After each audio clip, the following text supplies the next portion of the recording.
10 बजे सिर्फ DD news पर।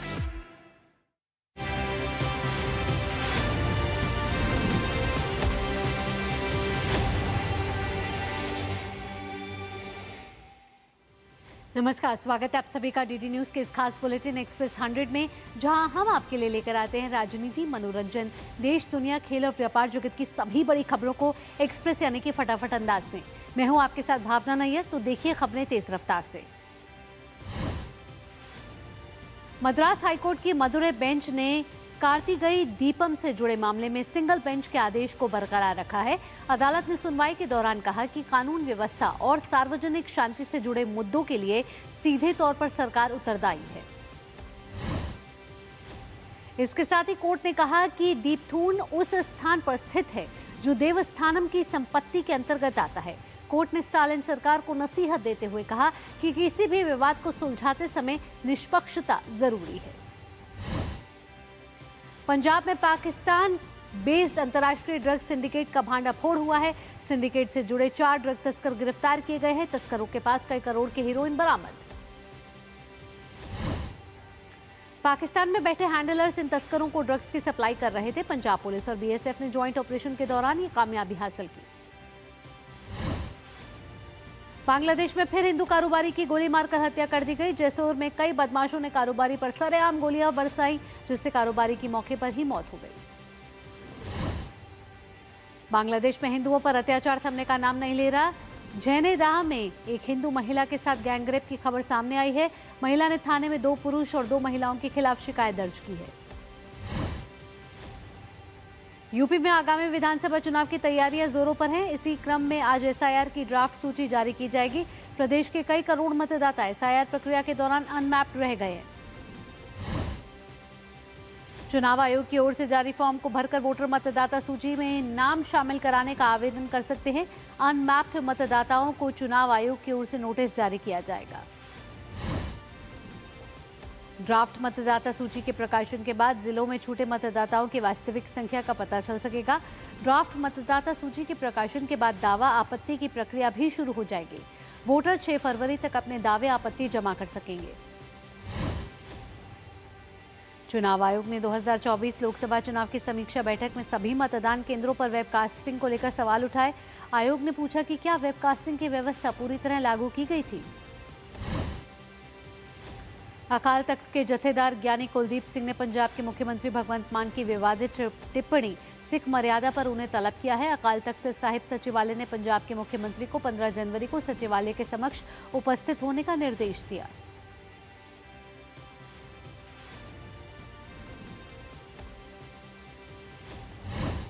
श्री अकाल तख्त साहिब का कहना है कि मुख्यमंत्री भगवंत मान के कुछ बयान और सोशल मीडिया पर सामने आए हैं।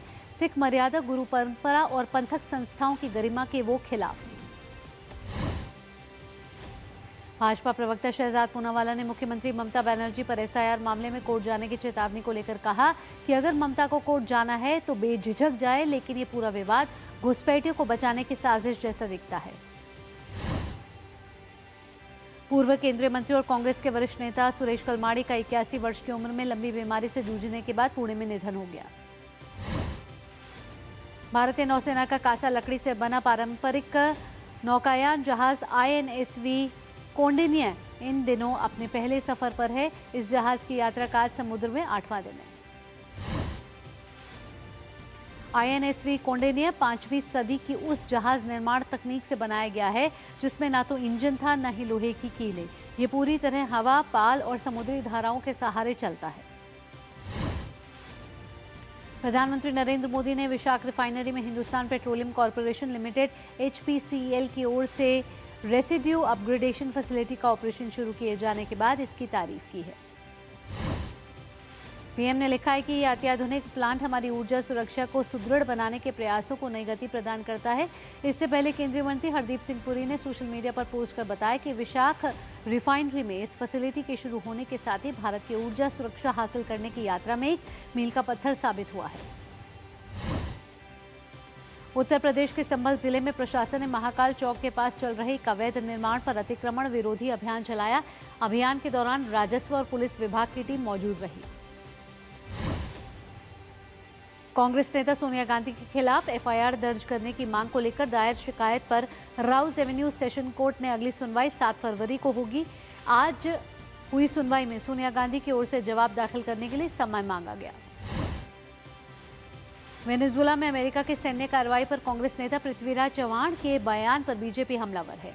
भाजपा का कहना है कि कभी नेपाल तो कभी बांग्लादेश से भारत की तुलना करना कांग्रेस के मानसिक दिवालियापन का सबूत है। बेंगलुरु के जेजे नगर थाना क्षेत्र में रविवार रात ओम शक्ति मंदिर से निकले धार्मिक जुलूस के दौरान पथराव की घटना सामने आई है। आरोप है कि जुलूस पर पास के इलाके से पत्थर फेंके गए, जिसमें एक नाबालिग लड़की और कुछ महिलाएं घायल हो गईं। बीजेपी ने इस मुद्दे पर सरकार पर निशाना साधा। केंद्रीय मंत्री प्रहलाद जोशी ने कहा कि कर्नाटक सरकार पूरी तरह विफल है। जहां जहां कांग्रेस की सरकार है वहां ऐसी घटनाएं हो रही हैं। कांग्रेस तुष्टीकरण की राजनीति कर रही है। कर्नाटक में राज्य सरकार के खिलाफ भाजपा का विरोध प्रदर्शन जारी है। भाजपा राज्य के कोगिलू में अतिक्रमण हटाओ अभियान के बाद प्रभावित लोगों को आवाज देने के सरकार के फैसले के खिलाफ विरोध प्रदर्शन कर रही है। पिछले 2 दिनों से केदारनाथ में हो रही बर्फबारी के बाद केदारनाथ में पुनर्निर्माण का कार्य फिलहाल बंद कर दिया गया है। विदेश मंत्री डॉक्टर एस जयशंकर लग्जमबर्ग के दौरे पर हैं। विदेश मंत्री यहां लग्जमबर्ग के उप प्रधानमंत्री और विदेश मंत्री जेवियर बेटल से मुलाकात करेंगे। इसके साथ ही डॉक्टर एस जयशंकर लग्जमबर्ग के वरिष्ठ नेताओं के साथ भी बातचीत करेंगे। विदेश मंत्री लग्जमबर्ग में रह रहे भारतीय समुदाय के सदस्यों से भी मुलाकात करेंगे। विदेश मंत्री की यह यात्रा भारत के लिए बहुत महत्वपूर्ण है। इससे फ्रांस और लग्जमबर्ग जैसे यूरोपीय देशों के साथ भारत के रिश्ते और मजबूत होंगे। जर्मनी के संघीय गणराज्य के चांसलर फ्रेडरिक मर्ज 12 और 13 जनवरी 2026 को भारत की आधिकारिक यात्रा पर आएंगे।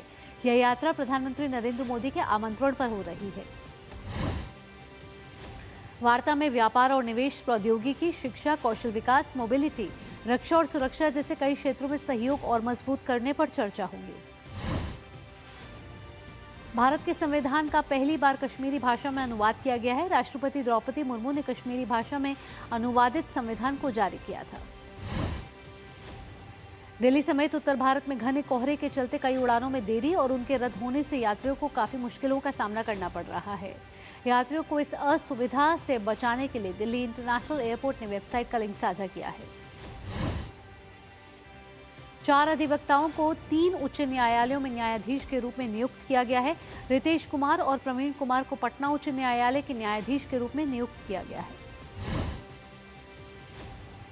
केंद्रीय शिक्षा मंत्री धर्मेंद्र प्रधान ने खुतबात मोदी लाल किला की फसील से पुस्तक का विमोचन किया, जो 2014 से 2025 के बीच लाल किले की प्राचीर से प्रधानमंत्री नरेंद्र मोदी द्वारा दिए गए स्वतंत्रता दिवस संबोधनों का उर्दू संकलन है। असम के गुवाहाटी स्थित कॉटन यूनिवर्सिटी में फैकल्टी डेवलपमेंट प्रोग्राम का आयोजन हुआ। असम के राज्यपाल लक्ष्मण प्रसाद आचार्य ने कहा कि ऐसा कार्यक्रम शिक्षकों के लिए अत्यंत उपयोगी है और उनके शैक्षणिक और व्यावसायिक कौशल को मजबूती मिलेगी। उपभोक्ता मामलों के केंद्रीय मंत्री प्रहलाद जोशी नई दिल्ली में ब्यूरो ऑफ इंडियन स्टैंडर्ड्स के 79वें स्थापना दिवस कार्यक्रम में शामिल होंगे। उत्तर प्रदेश टूरिज्म डिपार्टमेंट लखनऊ में टूरिज्म को बढ़ावा देने के मकसद से electric double decker bus service शुरू करने वाला है।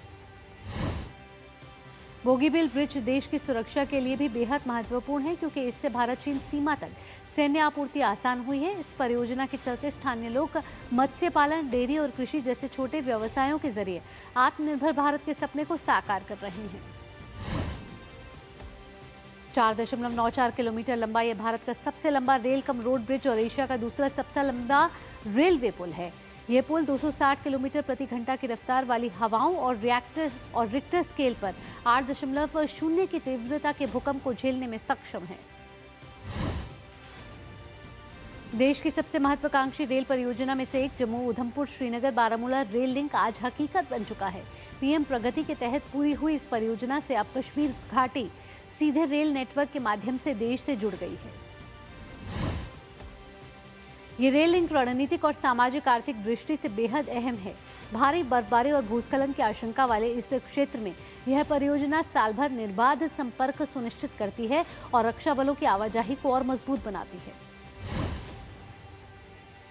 केंद्रीय कृषि मंत्री शिवराज सिंह चौहान ने कहा है कि विकसित भारत जी राम जी अधिनियम आत्मनिर्भर गांव के निर्माण की दिशा में एक महत्वपूर्ण कदम है। हिमाचल प्रदेश के कुल्लू जिले की सोलंग घाटी में ताजा हिमपात से पर्यटन स्थल एक बार फिर सफेद चादर से ढक गया है। बर्फबारी का आनंद लेने के लिए बड़ी संख्या में पर्यटक घाटी पहुंच रहे हैं। 26 जनवरी को होने वाले गणतंत्र दिवस परेड, 28 जनवरी को बीटिंग रिट्रीट की फुल ड्रेस रिहर्सल और 29 जनवरी को मुख्य समारोह की टिकट 5 से 14 जनवरी तक बिक्री के लिए उपलब्ध। जयपुर के सीतापुरा स्थित JECC में राजस्थान डिजीफेस्ट ग्लोबल समिट 2026 का आयोजन किया जा रहा है। इस समिट में प्रदेश भर से आए युवा अपने इनोवेटिव स्टार्टअप्स और डिजिटल नवाचारों का प्रदर्शन कर रहे हैं। उत्तर पूर्व भारत में कड़ाके की ठंड, कोहरे और शीतलहर का दौर जारी है। जम्मू कश्मीर और उत्तराखंड के पहाड़ी इलाकों में कल हुई हल्की बर्फबारी का मैदानी इलाकों में असर दिख रहा है। बर्फीली हवा ने ठिठुरन बढ़ा दी है। साथ ही सुबह दृश्यता कम होने से सड़क और रेल यातायात भी प्रभावित है। भीषण सर्दी और शीतलहर के कारण कई राज्यों में स्कूलों में छुट्टियां करा दी गई हैं। झारखंड में 12वीं कक्षा तक के स्कूलों की 8 जनवरी तक छुट्टी घोषित कर दी गई है। वहीं त्रिपुरा में कक्षा 6 से 12 तक के स्कूल 10 जनवरी तक के लिए बंद कर दिए गए हैं। वहीं राजस्थान में 20 जिलों में अलग अलग समय के लिए 12 जनवरी तक स्कूलों में छुट्टी कर दी गई है। मौसम विभाग के अनुसार अगले कुछ दिनों तक उत्तर पश्चिम, मध्य पूर्वी और उत्तर पूर्वी भारत में दिल्ली, पंजाब, हरियाणा, चंडीगढ़, पूर्वी उत्तर प्रदेश, मध्य प्रदेश, उत्तराखंड, राजस्थान, उड़ीसा, असम, मेघालय में सुबह के समय घना कोहरा छाए रहने की संभावना है। वहीं पूर्वी पश्चिमी राजस्थान के कुछ इलाकों, उप हिमालय पश्चिम बंगाल, मध्य प्रदेश, बिहार में दिन ठंडे रहने की संभावना है, जबकि अगले कुछ दिनों तक पंजाब, हरियाणा, चंडीगढ़ के कुछ इलाकों में शीतलहर की संभावना है। छत्तीसगढ़, झारखंड और राजस्थान में शीतलहर की संभावना है। वहीं कुछ दिनों तक न्यूनतम तापमान में गिरावट आने की संभावना है। एक्सप्रेस 100 में वक्त हो चला एक छोटे से ब्रेक का, जल्द हाजिर होते हैं।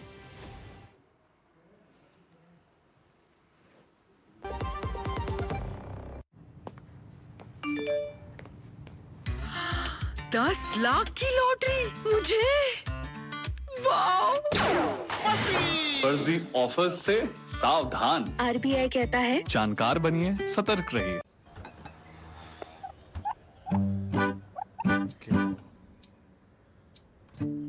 मेरा बेटा ईशान डॉक्टर बनेगा, डॉक्टर। मेरा ईशान तो साइंटिस्ट बनेगा। अब ये ईशान क्या बनेगा? ईशान कुछ भी बने, उसके साथ हमेशा है LIC की अमृत बाल चिल्ड्रन पॉलिसी। बड़े सपनों का रखे ख्याल। ब्रेक के बाद आपका स्वागत है। आप देख रहे हैं एक्सप्रेस 100। रफ्तार भरी खबरों के सिलसिले को बढ़ाते आएंगे।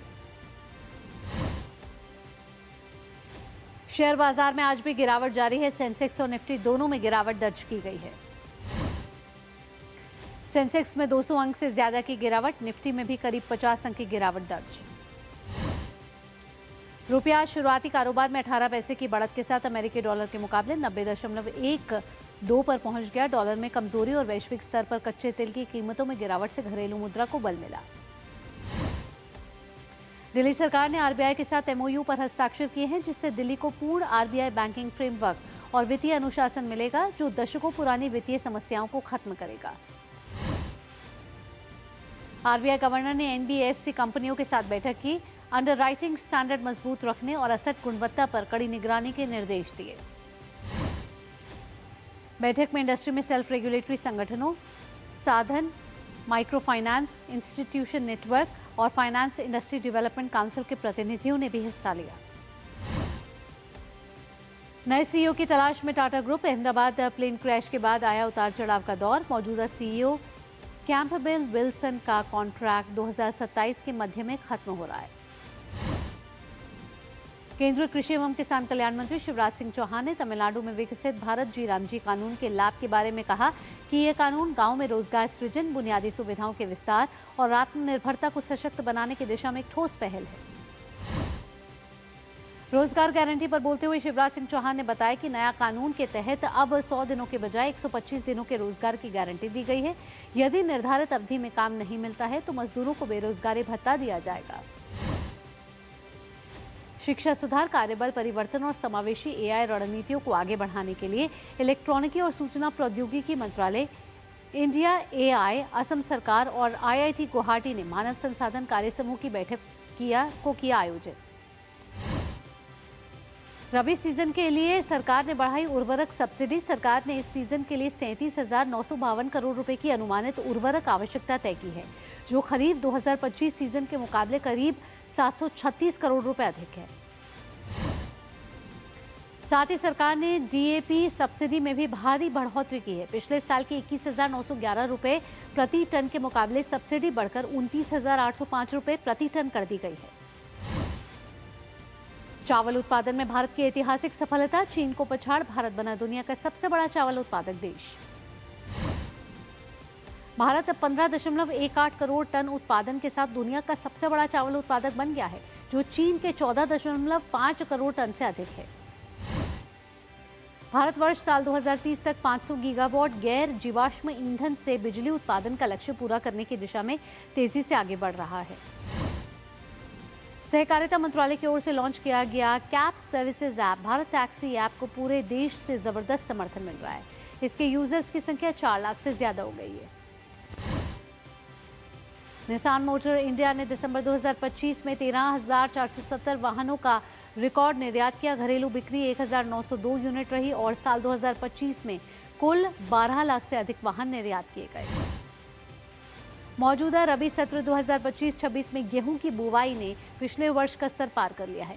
कृषि मंत्रालय के आंकड़ों के अनुसार अब तक गेहूं की बुवाई 3.34 करोड़ हेक्टेयर में हो चुकी है। भारत की स्मार्टफोन उत्पादन लिंक्ड प्रोत्साहन योजना के तहत एप्पल ने बड़ा मील का पत्थर हासिल किया है। दिसंबर 2025 तक भारत से आईफोन का कुल निर्यात $50 अरब से अधिक हो गया है।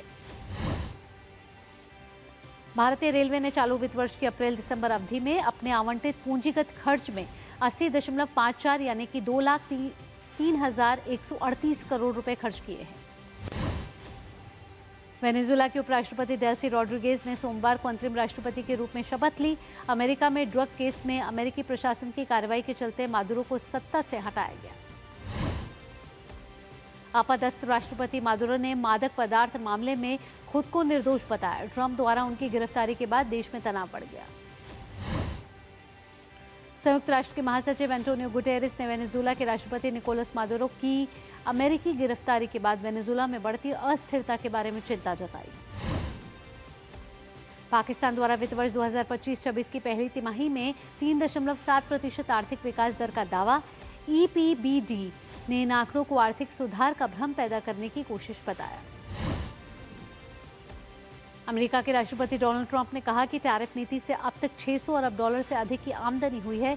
ट्रंप ने दावा किया है कि इससे अमेरिकी अर्थव्यवस्था मजबूत हुई और राष्ट्रीय सुरक्षा को भी मजबूती मिली। इजरायल ने लेबनान में हमास और हिजबुल्लाह के ठिकानों पर एयर स्ट्राइक की। हमास और हिजबुल्लाह के ठिकानों को निशाना बनाने के लिए कई जगहों पर हवाई हमले हुए। अमेरिकी उपराष्ट्रपति जेडी वेंस के सिंसिनाटी स्थित घर पर हुआ हमला, एक व्यक्ति को किया गया गिरफ्तार। पश्चिमी जापान में आया 6.2 तीव्रता का भूकंप शिमाने प्रांत में पूर्वी हिस्से में था भूकंप का केंद्र। यूक्रेन के राष्ट्रपति वोलोदिमीर जेलेंस्की ने कनाडा की पूर्व उप प्रधानमंत्री क्रिस्टिया फ्रीलैंड को अपना आर्थिक विकास सलाहकार नियुक्त किया। चीनी राष्ट्रपति शी जिनपिंग ने चीन की राजधानी पेइचिंग स्थित जन विरहित भवन में दक्षिण कोरिया के राष्ट्रपति ली जे मियोंग के साथ वार्ता की, जो चीन की राजकीय यात्रा पर हैं। विदेश मंत्री डॉक्टर एस जयशंकर ने पेरिस में chamber of commerce and industry France India द्वारा आयोजित French Indian young talents programme के प्रतिभागियों से बातचीत की। विदेश मंत्री डॉक्टर एस जयशंकर ने विश्व में हो रहे परिवर्तनों और इस संदर्भ में भारत फ्रांस सहयोग के महत्व पर चर्चा की। पेरिस की एक अदालत ने राष्ट्रपति इमैनुअल मैक्रों की पत्नी और फ्रांस की फर्स्ट लेडी ब्रिगिट मैक्रों के खिलाफ ऑनलाइन उत्पीड़न के आरोप में 10 लोगों को दोषी ठहराया। फ्रांस की फर्स्ट लेडी ब्रिगिट मैक्रों के खिलाफ ऑनलाइन उत्पीड़न के मामले में मैक्रों ने 2024 में ऑनलाइन उत्पीड़न की शिकायत दर्ज कराई थी। यूक्रेन के अधिकारियों ने बताया कि कीव और उसके आसपास हुए रूसी हमले में 2 लोगों की मौत हो गई। यह इस साल कीव पर रिपोर्ट किए गए पहले हमलों में से एक माना जा रहा है। खेलो इंडिया बीच गेम्स के दूसरे दिन आज घोघला बीच में दिन की शुरुआत बीच सॉकर मुकाबले से हुई, जहां महाराष्ट्र, केरल, गुजरात, गोवा और अरुणाचल प्रदेश सहित कई टीमें मैदान में उतरी। खेलो इंडिया बीच गेम्स के दूसरे दिन बीच पेंचंग सिलाट में पुरुष और महिला वर्ग के क्वालिफाइंग मुकाबले खेले जा रहे। शाम के सत्र में बीच कबड्डी के रोमांचक पूल मैच खेले जाएंगे। कप्तान वैभव सूर्यवंशी की 24 गेंदों में 68 रनों की तूफानी पारी के बदौलत भारत अंडर 19 टीम ने यूथ वनडे सीरीज के दूसरे मैच में दक्षिण अफ्रीका को डकवर्थ लुइस के तहत 8 विकेट से हराकर 2-0 के अजद बढ़त हासिल कर ली है। सीरीज में दूसरी बार खराब मौसम से मैच प्रभावित हुआ। डकवर्थ लुइस नियम के तहत भारतीय टीम को जीत के लिए 174 रन का लक्ष्य मिला, जिसे भारत ने 2 विकेट पर हासिल कर लिया। सीरीज का तीसरा मैच बुधवार को खेला जाएगा। श्रेयस अय्यर को विजय हजारे ट्रॉफी के बचे हुए लीग मैच के लिए मुंबई का कप्तान बनाया गया है।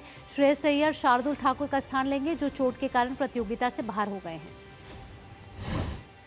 विजय हजारे ट्रॉफी में मुंबई की टीम ग्रुप सी में है। मुंबई का अगला मुकाबला 6 जनवरी को हिमाचल प्रदेश के साथ होना है। उत्तराखंड के बाएं हाथ के तेज गेंदबाज राजन कुमार के डोप जांच में पॉजिटिव पाए जाने के बाद राष्ट्रीय डोपिंग रोधी एजेंसी नाडा ने उन्हें अस्थायी रूप से निलंबित कर दिया है।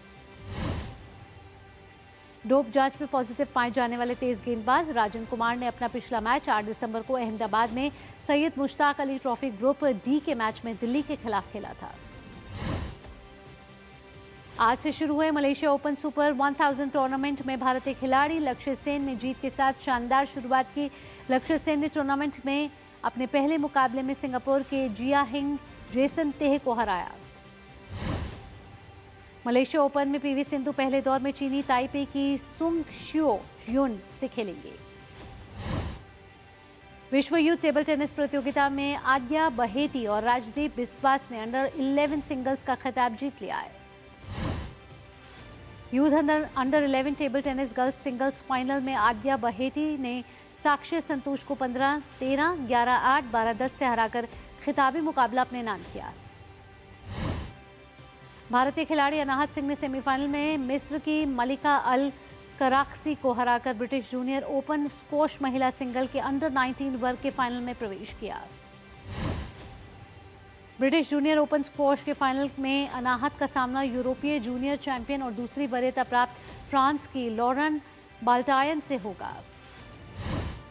और इंग्लिश क्लब मैनचेस्टर यूनाइटेड ने बढ़ते दबाव और क्लब के शीर्ष प्रबंधन की हालिया आलोचना के बाद मैनेजर रूबेन अमोरिम को बर्खास्त कर दिया है। बुधवार को बर्नली के खिलाफ होने वाली प्रीमियर लीग मैच में डैरेन फ्लेचर को टीम की कप्तानी सौंपी गई है। इसी के साथ एक्सप्रेस 100 में फिलहाल इतना ही। देश और दुनिया की बाकी खबरों के लिए जुड़े रहिए डीडी न्यूज के साथ। दीजिए अनुमति, नमस्कार।